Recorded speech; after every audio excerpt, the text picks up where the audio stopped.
You're listening to Skeptoid. I'm Brian Dunning from Skeptoid.com. No, electric cars don't pollute more. Ever since electric cars first appeared on our roads, they've been a lightning rod in the battle between science and the fossil fuel industry. And once Tesla Motors began offering cars that were genuinely better in virtually every way than their internal combustion counterparts, this battle has risen to a fever pitch. Regardless of whatever else you want to say about it, at its core, this debate is a proxy battle between those who accept climate science and those who reject it. As the evidence that electric cars are necessary to our future grows ever more substantial, attacks on electric cars have been symptomatic of the war against climate science, a position which, like a black hole evaporating at the very end of its life, spits toxic radiation more and more malignantly until it finally collapses out of existence with a final burst of scorn. As the arguments that electric cars are too slow, don't have enough range, can't conveniently be recharged, etc., are all now things of the past, criticism of them has taken on a newer, smarter, more subtle character. Opponents have shrewdly concealed their arguments inside the moral foundations prized by the side of climate science, and formulated a narrative in which electric cars are the enemy of the climate. I say shrewdly because if this was true, and electric cars did make global warming worse, people like me would be the first to step up and keep our gasoline cars.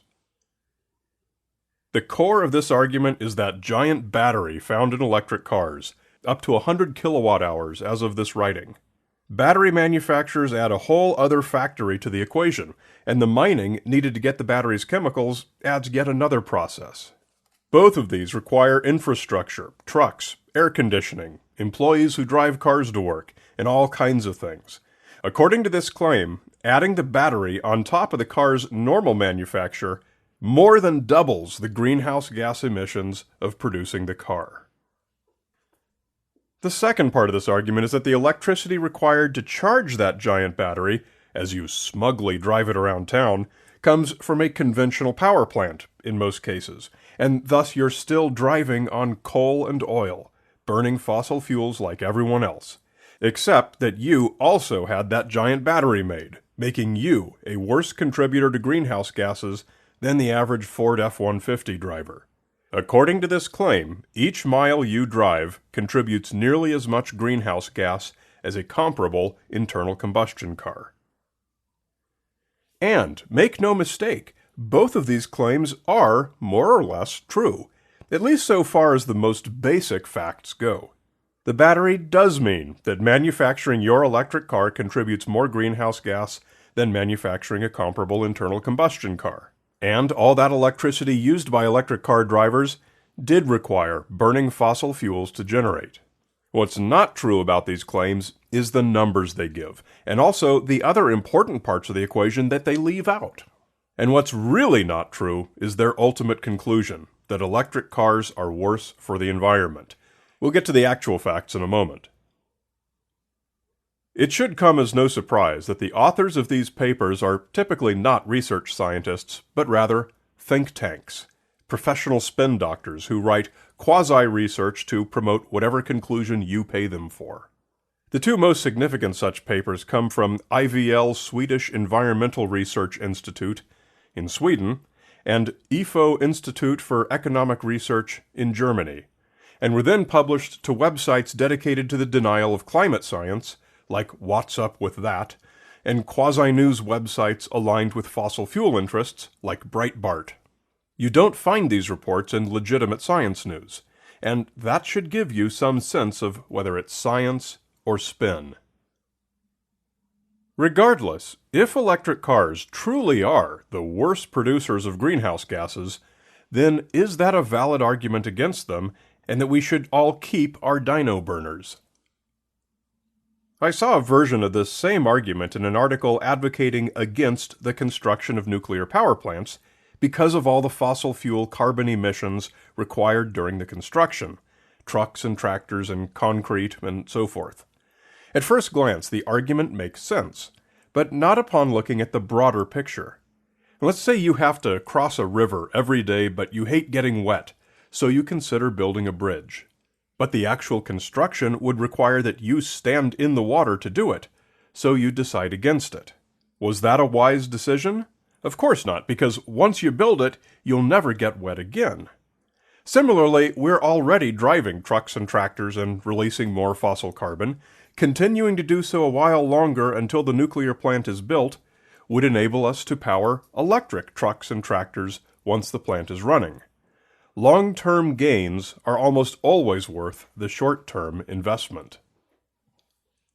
And so, by this same logic, even if all the claims that the construction and disposal of electric cars and batteries mean a net increase in fossil carbon release, it would still be worth it, because no matter what, getting through that exercise is a necessary stepping stone to get from a fossil fuel infrastructure to an all-electric infrastructure.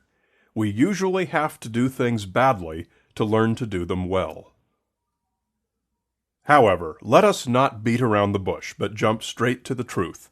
The claim that the life cycle of an electric car produces more greenhouse gases than an internal combustion car is entirely the result of 50% carefully cherry-picked spin doctoring combined with 50% outright falsehoods. Here's the only way that argument can be made to work.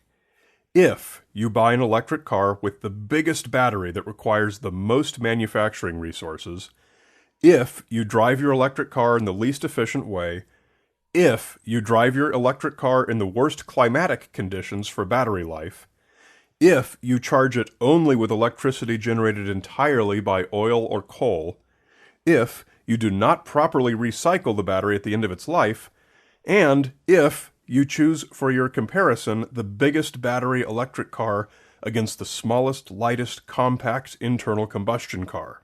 Only then will it be true that the lifespan of your electric car generates more greenhouse gases than an internal no. Crunching the numbers again, the answer is still no. Even this worst-case scenario substantially beats even the most efficient internal combustion cars. You see, there's still one more thing we have to do before our electric car will actually be worse. And that's crash it and remove it from service before it's been driven anywhere. Because as soon as you and your internal combustion counterpart start driving, the scale tips the other direction. Comparing all the numbers, there's one big difference between manufacturing an electric car and an internal combustion car, and that's the electric's big battery. Because of this, when both cars roll off the assembly line, it's true that the electric car's production has so far produced more greenhouse gases than the internal combustion, between 15% and 68% higher, depending on the size of the battery. But by the end of the car's life cycle, this relationship has been turned on its head. A mid-size electric car has contributed only 49% as much greenhouse gas emissions as a mid-size internal combustion car, and a full-size electric has contributed only 47% as much as its internal combustion counterpart. In short, internal combustion cars contribute twice as much greenhouse gases as electric cars, taking the entire life cycle into consideration. For those of you who might be surprised to learn that the electric contributes even half as much, the reason is that there are still fossil fuel power plants generating most of that electricity. The economies of scale realized by having one large power plant fueling many electric cars means electrics on even the dirtiest grid are still far cleaner than internal combustion cars. But those emissions are still there. On average, generating the electricity is responsible for right around 70% of your electric car's total contribution to greenhouse gases. But of course, that number can vary radically depending on where you charge, from a dirty grid or a clean grid. One way to look at this is how many miles do you have to drive your electric car before you've made up for the excess greenhouse gases from manufacturing the car. Well, depending on the car, and whether your grid gets its juice from renewables or from fossil fuels, that number, in the United States, ranges from about 3,700 miles to 39,000 miles. But once you pass that number, wherever your car sits in that range, you are, officially, cleaner than an internal combustion car. Now, there's more good news. All the factors that drive these numbers are moving in the right direction, making this proposition better and better every day, shaving miles off that break-even point. Now, there are a few local exceptions, but overall the power grids are becoming cleaner each year, with renewables continuing to grow. As we're beginning to see the first electric car batteries go into recycling, we're at the very beginning of realizing reductions in this part of the cost and impact of manufacturing new ones. Combined with constant improvements in manufacturing technology, the higher initial greenhouse gas contribution of electric cars will continue moving closer to that of internal combustion cars. I'm not expecting anyone to take my word for any of this. You'll find all the references and further reading suggestions on the transcript page for this episode at Skeptoid.com. If you're looking for the condensed version of the true science behind this, the best source I recommend is a 2015 position paper from the Union of Concerned Scientists titled Cleaner Cars from Cradle to Grave: How Electric Cars Beat Gasoline Cars on Lifetime Global Warming Emissions, available as a free PDF download. In conclusion, I'd like to reiterate my river and bridge analogy. No matter how wet building the bridge gets you, it's to your advantage to build it. Also, it's to your advantage to build it as soon as possible, as that's less total net wetting you'll have to take. So even if you disagree with every word the Union of Concerned Scientists has to say on this subject, which puts you in opposition to every publishing scientist in every relevant field, and even if you agree with every point of every argument made by the fossil fuel think tanks, it is still to everyone's advantage for each of us to switch to an electric car just as soon as we're able.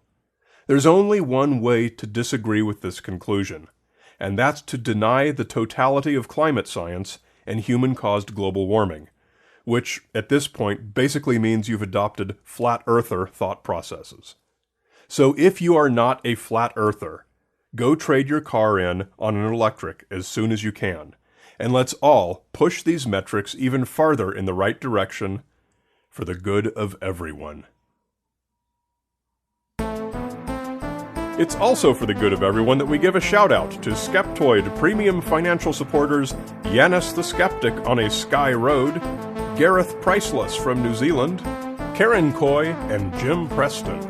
Thanks to you great folks and the many others like you, Skeptoid is made possible and exists. Don't forget that the online transcripts for every episode print out from the website directly into nicely formatted PDF documents that you can print and share freely, stick on the office fridge, glue to your friend's door, whatever you want. Just one more way to spread actual science and critical thinking. You're listening to Skeptoid. I'm Brian Dunning from Skeptoid.com.